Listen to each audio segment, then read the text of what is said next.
Alas 5 Jess na, 1 Western Visayas na. Alas 5 Jess na, 1 Western Visayas na.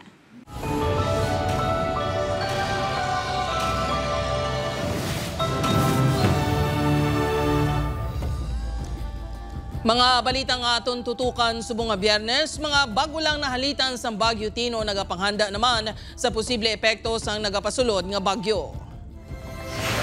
Price freeze sa basic necessities and prime commodities ginapatuman sa mga lugar nga naapektuhan sa Bagyo Tino. Mga residente nga naguban sa balay nagalaom nga makabangon na sa halit sang bagyo. Mga residente nga apektado sa Bagyo Tino sa Negros Occidental nagahulat sa bulig sang gobyerno. 49 na ka individual ang na-record nga nagkalamatay. Babae nga pasahero nagreklamo nga ginhurikap sang driver sang ginsakyan nga tricycle sa Kalibo, Aklan. Kolorong van sa Antique ginlagas ang LTO-6 matapos nagpalagyo. Mga sakay nga pasahero ginkulbaan. Publiko ginapanugyanan nga magpanghanda na sa posible epekto sang nagapasulod nga mabaskong nga bagyo sa pungsod.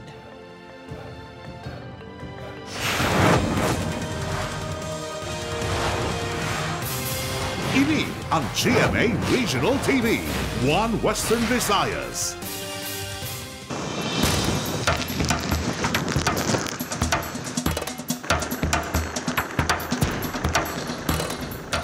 Maayong hapon, Western Visayas, kag Negros Occidental. Malantaw makita sa live streaming sa YouTube channel sa GMA Regional TV kag Facebook page sa 1 Western Visayas. Sa nagapangunang nga balita, presyo sa basic necessities and prime commodities ginamonitor sa DTI kasunod sa pagdeklarar sa State of National Calamity. Pag-avail sang calamity loan ginplastar sang Social Security System. Si Zen Kilantang Sasan nakatutok.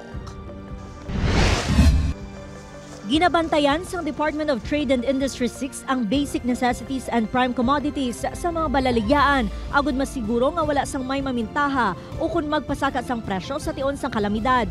Ini matapos nga ginpaidalom sa State of National Calamity ang pungsod kasunod sang paglaslas sang Bagyo Tino. Sa sulod sang 60 diyas, magapatuman sang price freeze ang ahensya agud maproteksyonan ang mga konsumidor kag masiguro nga estable ang presyo kag supply sa mga produkto. Ginahaitan din nato ng alert kag gina-mobilize nato ng aton nga mga personnel to do the monitoring to ensure compliance sa aton nga price freeze. Ang sari-sari store nga ini wala sang paghulag sa presyo sang basic goods subong nga semana. Sunod sa tag-iya, nangin mahina pagani ang baklanay bangod may mga ayuda nga nabaton ang mga residente nga nag-evacuate. Kung pasaka sa amon ginbaklan, napasaka man kami diri sa amon Tiangge.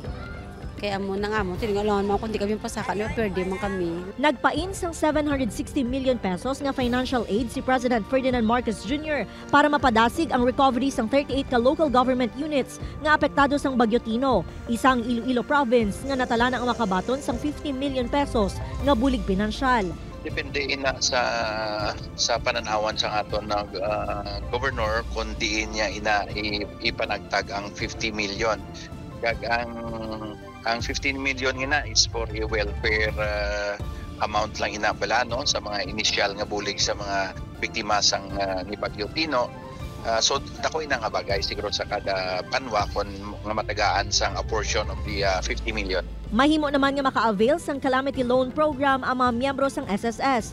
Kinahanglan lang nga may online account sa SSS. Wala pa nahatagan sang final SSS benefit kag hindi magnubo sa 36 ka bulan ang kontribusyon nga nabayaran. Ginapabalo lang naton nga ang very minimal ang interest ni siya ma'am sa aton Calamity Loan. It's only 7%. And maximum 20,000 ang pwede nila ma-avail with a longer, malawig niyang iyang installment. Isa si Manang Welma nga nagubaan sang balay bangod sa bagyo. Plano man nila nga mag-loan agud maibakal sa materyales. Pabuli din ang adako sa amin kay parati. Para nga mo na madingdingan na gid amon balay nga pag-abot naman sang bagyo hindi na masya si baba bala. Upod kay Marvin Lauderes, Zen Kilantang Sasa, 1 Western Visayas. Mga napatay bangod sa paglaslas ang Bagyo Tino sa Negros Occidental naglabot na sa 49. Mga nag-evacuate nagapanawagan sa dugang nga bulig sa gobyerno. Si Aileen Pedreso nakatutok live sa Bacolod City. Lynn, anong latest?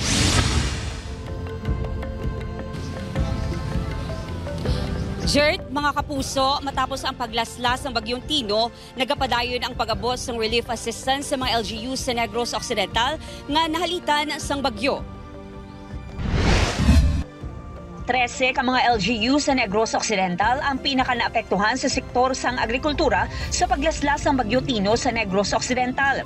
Sa datos ng Provincial Agriculturist, masobra 900 ka hektarya sang kaumahan ang nahalitan, samtang naglabot sa 1,145 ka mga mangunguma ang naapektuhan ang palangabuhian. Masobra 35.4 million pesos ang danyos kaginbilin sang bagyo sa agrikultura sa probinsya.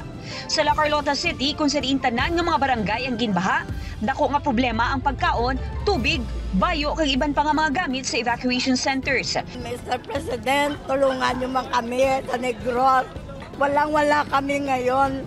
Huwag niyo kaming pabayaan.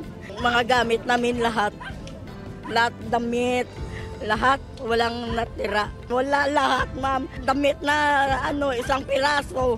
Kalabanan sa ila, wala na sang may nasalbar nga gamit, bangod ginuna ang mga bata kag iban pa nga miyembro sang pamilya sa paglaslas ng bagyo. Grabe, gid nga pangamuyo ko isang time to yang tanan. Ginalukan ko na ya bata ko kagapuya kay last ko na lang alok na gano to dahil.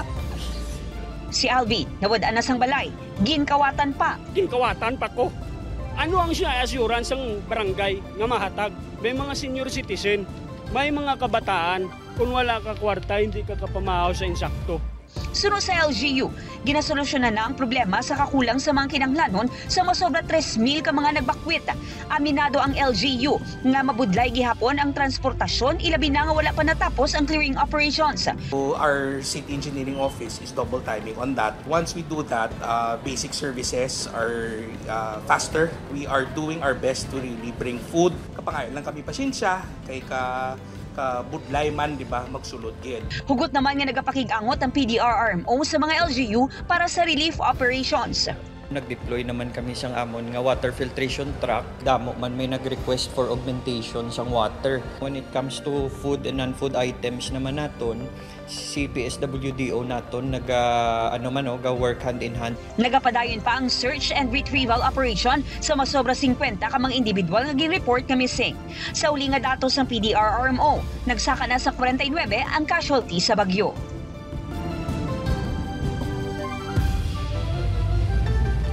Mga kapuso, diri naman sa Bacolod City ongoing ang ginapatigayon nga clearing operation sang Bacolod City LGU. Balik sa imo, Jert. Madamo gid nga salamat, Eileen Pedreso.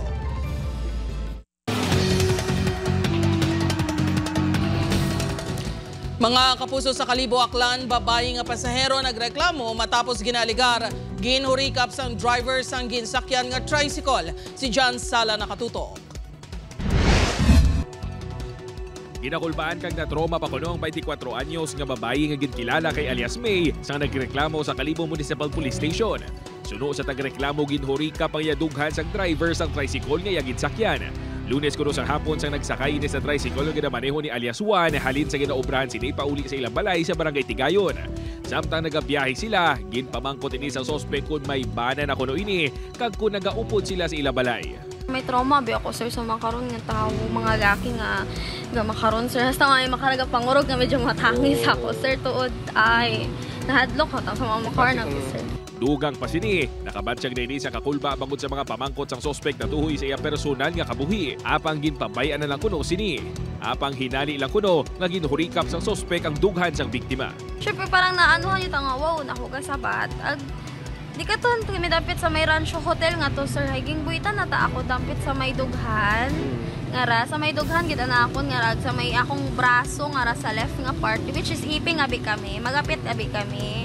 Hey, umatang abi ka, expect nga duyon nga ni, syempre, adlaw-adlaw man ako ga-commute. Sa nalabot sa news team ang sospek, wala kuno ini isang tuyo nga bastuso ng biktima. Apang ginako sini, ngayara ini sa impluensya sang agwa di Pataranta. Ginkuhit lang kuno sini ang abaga sang biktima, kag wala ginalauman nga nalabot sini ang iya dughan. Siguro pagtape haabot siguro. Ngani rin na nga hambal nga gin kuan ko kung mao ginikap. Wa ta ako tension kasi sir nga kapon ti mao. Incomplete ko malatay mao. Nagareglohan ni na magtimbang nga kampo matapos nga magpangayo sang pasaylong sospek. Apang nagbayad ini sang 2,000 pesos nga penalidad sa traffic ticket nga gin-issue sa iya sang Kalibo LGU. Upod kay Hans Desierto, John Sala. 1 Western Visayas. Sa iban pang balita, paglagas ng LTO sa isa ka kolorom van nga nagpalagyo na hulikam. LTO nakadakop sa 32 ka kolorom PUV sa masobra isa lang kabulan ng operasyon. Si Kim Salinas nakatutok. Makit-an sa sining nga video ang marasing nga pagpadalagan sa isa ka puti nga van kag tuyo nga mag-overtake sa isa man ka van. Ang video ang kuha sang LTO enforcer samtang ginalaga sa puti nga van nga ginapayag nagpalagyo sa tunga sang anti-colorum operation sang ahensya sa Antique sang Oktubre 29. Sunod sa direktor sang LTO 6 halin sa San Jose, naglabot sa Bilison Antique ang lagsanay nga naglawig sa ginabanta 15 minutos. Mabatian pa ang kakugmat nga nabatyagan sa mga pasahero sa ila eksperyensya bangod sang madasing nga pagpadalagan sang van. Sir, nakapakitloy pa kami nga ipundo na ron. Grabe kita nakudog namon sa salat-salaksyan, Diyos ko Lord. Tigayo naman niya nadakpan ang driver nga ginkilala kay alias Justin, 38 anyos, residente sang Barangay Tingib, Pandan Antique. May driver's license rin. Ang van niya, actually ito may registroman. Pero why siya franchises by private siya. Hindi siya dapat mag-biyahe. Nulbahan siya, kimala niya nga may violation siya. Gin-kusturya sa police station ang driver apang gin-release matapos naglaps ang reglementary period sini. Pasakaan ni isang reklamo sa paglapas sa Anti-Colorum Act. Ginatunan pa kung pasakaan man sa kasubong nga reklamo ang operator sang van. Sang damlag lang, duwa pa ka kolorom nga van ang gindakop sa Carles Iloilo matapos manakpan nga iligal nga pamasahero sang mga turista halin sa Manila. Sunod sa ahensya, 32 na ka public utility vehicles ang ila nadakpan humalin Oktubre, tubtob Nobyembre 4 sa ila anti-colorum operation. Paandam sa ahensya sa colorum drivers. Doon tapan nyo na. Maagi ka mo sa legal na proseso, ang inyong inobra, you are unfairly competing with the legal operators nga mga budlay, gabayan sa buwis. Upod Carmel Porquia, Kim Salinas. Ay, Diyos ko. 1 Western Visayas.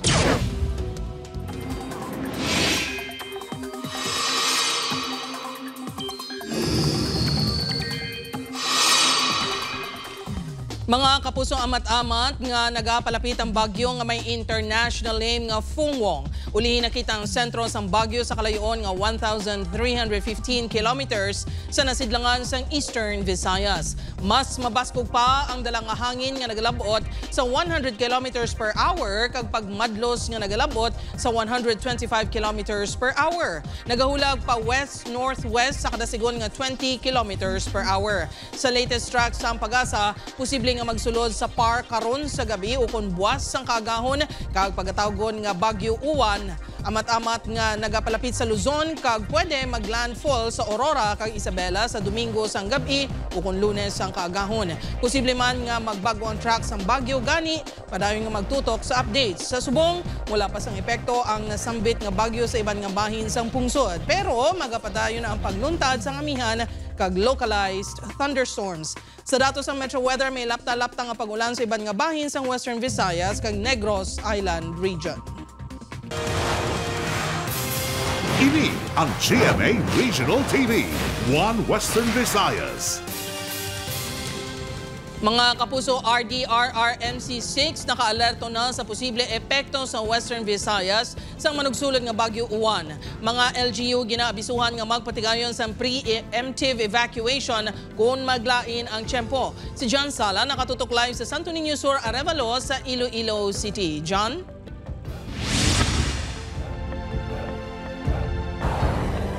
Jerd, amat-amat pa lang nga nagabangon sa karon ang mga apektado sa Bagyo Tino sa nagligad. Apang may isa na naman kabagyo nga ginapreparahan sa karon ng RDRRMC nga posible man nga makahalit sa Western Visayas. Ginhigtan ni Tatay Joscoro ang atop sa ilabalay diri sa Barangay Santo Niño Sur, Arevalo, isa ka adlaw antes maglandfall sa Iloilo City ang Bagyo Tino. Subong hindi anay kununia pagkakso ng higot bilang pangaman sa pagsulod naman sa Philippine Area of Responsibility sa Bagyo Uwan. Sinabi di ko kulbaan ito mga gagunos. Para damidyo ko ni nga bakwit na naman. Amat-amat pa lang ang nagabangon ng mga naapektuhan sa Bagyo Tino sa Western Visayas, apang isa naman ka bagyo ang kinahanglan preparahan. Suno sa Pag-asa Iloilo kung basehan ang track sang Bagyo Uwan sa Southern Luzon pakato extreme Northern Luzon ang direksyon sini. Apang bangod sa kalaparon sang iyasako, posible ma-experiensyahan sa gihapon sa riyon ang mabasko nga ulan kag hangin.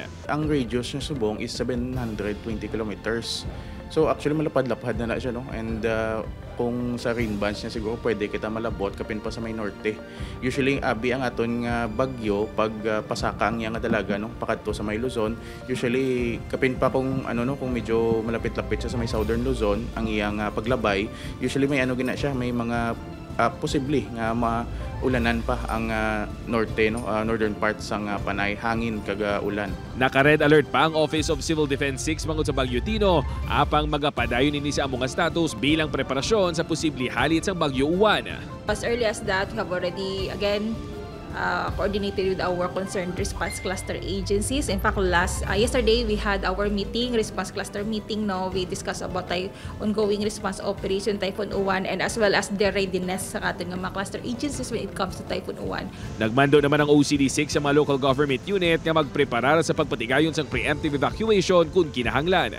Conduct of preemptive evacuation in preparation for the impacts of Super Typhoon Uwan. Samtang sa pinakauling nga datos ng OCD6 naglabot naman sa 263,487 ka mga pamilya o kung 851,691 ka mga individual ang apektado sa Bagyo Tino sa Western Visayas. 10,258 ka mga balay nagkalaguba bangod sa mabaskog nga hangin kag ulan kag naglabot naman sa anom ang napatay sa rehiyon.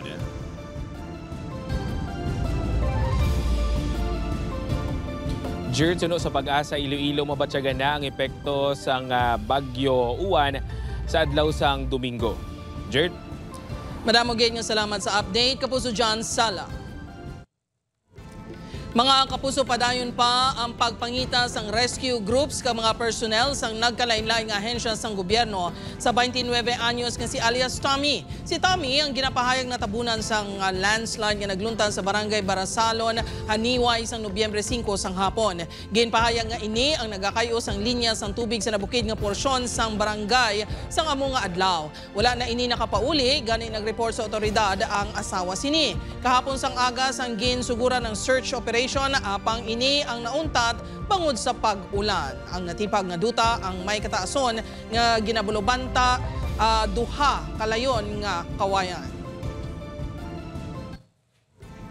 Mga kapuso, taytay nga nagakonekta sa La Carlota City kag Pontevedra na rusdak. Samtang pila ka mga residente sa Pontevedra na budlayan sa pagpanghawan matapos ginsulob sang baha ang ila panimalay. Si Aileen Pedreso nakatutok.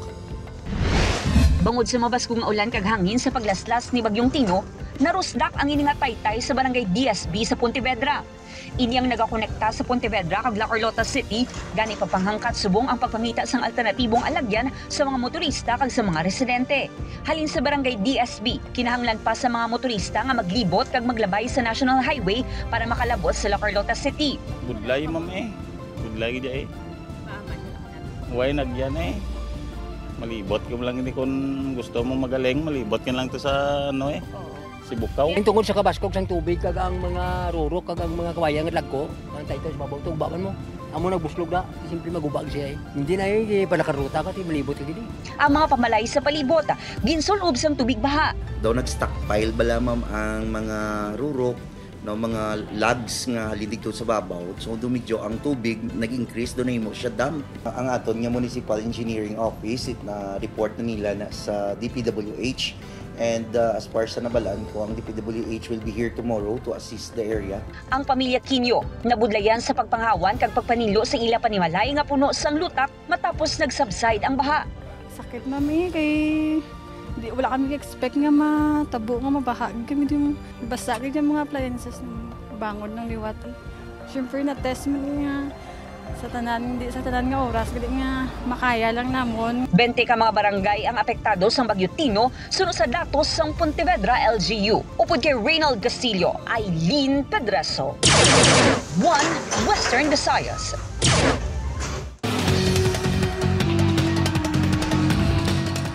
Ginbawian sang kabuhi si alias JR, 30 anyos, nga residente sang Salakay, Cabatuan ni Iloilo. Ini matapos nga makabunggo ang motorsiklo sini sa poste sang street light sa barangay Hines, Zaraga, Iloilo kagabi. Sa investigasyon sang Zaraga Police, padulong sa town proper ang biktima, kag posible madasig ang pagpadalagan sini. Nakaangkon sang patal nga pilas sa nawong kag ulo ang biktima nga gintunaan sang iya kamatayon. Ginahibalo pa kunyara sa impluensya sa makahulubog nga ilimnon ang biktima. Isang ulan kagabi kag madulas yung daan. And that's the time nga nabunggo siya in lost control siya sa iyo motor. Arestado ang 36 anyos nga high-value individual nga ginkilala kay alias Boy, residente sa barangay Pali Benedicto Mandurriao, Iloilo City. Sa ginkasa nga drug buy-bust operations ang Iloilo City Drug Enforcement Unit sa barangay Kalahunan, Mandurriao. Na-recover sa suspect ang isa ka buy-bust item kag sang ginrikisa dugang nga 10 ka sachet kag 4 ka plastic bags sang shabu ang nakuha sa iya. Nagabugas ng 250 grams kag nagabalor sang 1.7 million pesos ang droga nga nakumpiskar. Napreso si alias Boy sadto bango sa illegal nga droga apang nakagwa. Nagaserbe kuno ini nga runner sa mga drug personalities nga nakakilala sini sa sulod sa presuhan suno sa kapulisan. Nagabaligya man kuno ang suspect sa mga kabanwahanan sa gwa sang syudad. Preso na ang suspect sa Mandurriao Police Station kag pasakan sang reklamo sa paglapas sa Republic Act 9165 ukon ang Comprehensive Dangerous Drugs Act of 2002. Kabayo sa kung may subuon na naman lang ginayang yung kag saga pa uli-uli man sa pagdiraan mismo sa area niya o sa mga barkada niya kag sa mga trusted friends niya. Ginapaliulian niya man niyang iya nga parte nga makuha dira sa pag-deliver niya. Ini ang GMA Regional TV, One Western Visayas. Good news sa mga motorista nga nagagamit sang gasolina, lauman ang pagnubo sa madason nga semana. Base sa estimates ng Department of Energy, ang presyo sang gasolina ang maganubo sang ginabaluban 35 sentimos kada litro. Apang hindi naman manaming nga balita para sa mga nagagamit sang diesel bangod pa dayon ang pagsaka sang presyo. Sa madason nga semana, lauman ang ginabaluban 30 sentimos nga saka sa kada litro sang diesel. Ang kerosene posible magsaka man sang 35 sentimos kada litro. Sa Lunes, may baluan ng aktwal nga mangin hulag sa presyo sang gatong. Sa Martes ang aga, iga patuman. Sa Iloilo, lalaki nga manugtapas sang tubo na lumos sa suba sa banwa sang San Enrique. Samtang sa banwa sang Barotac Viejo, bangkay sang babae nga nasapuan nga nagalutaw sa baybay, wala pa nakilalaan. Si John Sala nakatutok.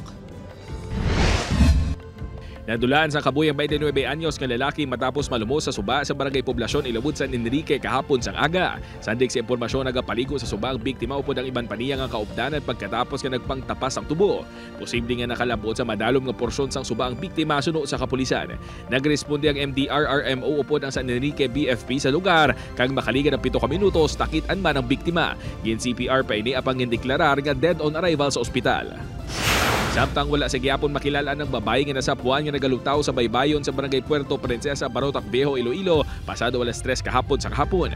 Wala na sang panapnon sa nasapuan ng babae nga yara na sa advanced state of decomposition kag ginabanta nga nagaedad sang 30 anyos. Wala sang klaro nga palatandaan sa lawas ang biktima bangod nagahabok na ini. Tubtob subong, wala sa gihapon sang may nagpadulong nga himata sang biktima. Wala pa sang available data. May mga himata lang na nilaan, pwede kayo ka-ordinate sa amin sa mga Sandig sa investigasyon sa kapulisan, wala man sang reported nga missing sa Quito Distrito, rason nga may posibilidad nga naghalin ng biktima sa Kaiping nga distrito o kun sa Negros Island, kag ginaanod lang sa lugar. Upod kay Hans T. Sherto, John Sala, One Western Visayas. Wala pa nakabangon ang pungsod sa halit nga gindulot sa Bagyo Tino, may ginapaabot naman nga mas mabaskog pa nga bagyo nga pagatawgon sa Bagyo 1. Gani nagdeklara na si Presidente Bongbong Marcos ng State of National Calamity. Si Julius Bilacaol nakatutok. We will declare a national calamity. Bangod sa pagdeklarar ni Presidente Ferdinand Marcos Jr. sa State of National Calamity, Mapadasig na kuno ang pagpagawa sang pondo para sa bulig nga ihatag sa mga nahalitan sang Bagyo Tino. Mapapabilis ang ating procurement so that we don't have to go to the usual bureaucratic procedures and we can immediately provide assistance to the victims of the storms. Nagpagawa man ang Office of the President sang 760 million pesos para sa halos 40 ka mga local government unit nga naapektuhan sang bagyo. Lakip diri ang Iloilo Province nga makabaton sang 50 million pesos. Upod ang iban pa nga mga probinsya sa Visayas kag Mindanao. Magluwas sa epekto sang Bagyo Tino, pagpanghanda man ang pagdeklarar sang State of National Calamity para sa Bagyo Uwan nga posible mangin super typhoon. We are also doing everything that we can para ma-anticipate at makapaghanda tayo ng mabuti dito naman sa parating na Typhoon Uwan. Ang Office of Civil Defense nagpaandam na sa ginalauman nga madamo nga maapektuhan sang Bagyo Uwan. Posible kuno mangin 1,000 ka kilometro ang kalaparon sang uwan kung mangin super typhoon na inibuwas kag mag-igo sa Luzon. Ginhingyo man sang Department of the Interior and Local Government ang mga local government unit nga panghandaan man ang palabuton nga bagyo. Dapat kuno naka-standby ang mga emergency response team pati ang mga rescue units sang kada LGU. Yara sa Code Blue Alert status ang Department of Health. Buot silingon, may dugang nga health personnel nga ipadala sa mga evacuation center kag temporaryo nga ginatiniran sa mga ginalitan sang bagyo. Handa man sila nga manghatag sa mga LGU sa mga bulong, medical supplies, pati mobile response teams. Mas padasigon man ang koordinasyon kaangos sa emergency response pinaagi sa ila operation center kag health emergency management staff.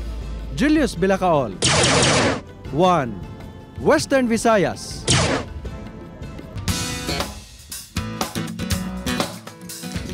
Mga kapuso, may world-class nga balantayan this weekend sa Kapuso Variety Show nga All Out Sundays. Ina ang 11 nga veiled musician Philippines nga malantaw sa special episode sa Domingo, November 9 sa GMA. Ina ang Philippine Legs ang Global Singing Competition nga veiled musician nga malantaw sa Seoul Broadcasting System o kon SBS sa South Korea. 12 contestants ang magapaindis-indis sa 3 rounds samtang yara sa likod sang tela. Sa ulihi, 3 ka singer ang magadaog ang magarepresenta sa Pilipinas sa Veiled Cup Final sa South Korea. Host sang singing competition sa Gabi Garcia kag Raver Cruz. Kanday kapuso premier balladeer Mark Bautista, the undeniable diva Rita Daniela kag Asia's limitless star Julian San Jose ang mangin jury. Makaupod nila sa final round ang guest judge nga si second gen K-pop idol kag Girls' Generation member Tiffany Young. Ang Veiled Musician Philippines, ang collaboration sa GMA Network, South Korean entertainment company Canverse kag SBS nga naka-partner sa Kapuso Network sa Running Man Philippines. Excited kami para sa kanilang magiging performance and kung sino yung mapapadala. A competition show is just one part of your journey. I hope you really, really treasure every single part from beginning to end, and that this moment also inspires you to sing more for the world. Mga kapuso, proud si GMA playlist artist Jira Ann sa another milestone sa iya music career bangod gin-release na ang iya debut single nga Lalaya. Nahanungod sa kahandaan sa pag-move on after heartbreak ang ini nga kanta. Samtang pwede naman idugang sa inyo streaming playlists ang newest singles ng OPM band nga 5 manong nga ulan sa idalom sang Alt G Records. I-download na kag i-stream ang Lalaya kag Ulan sa nagkalain-lain nga online music platforms worldwide.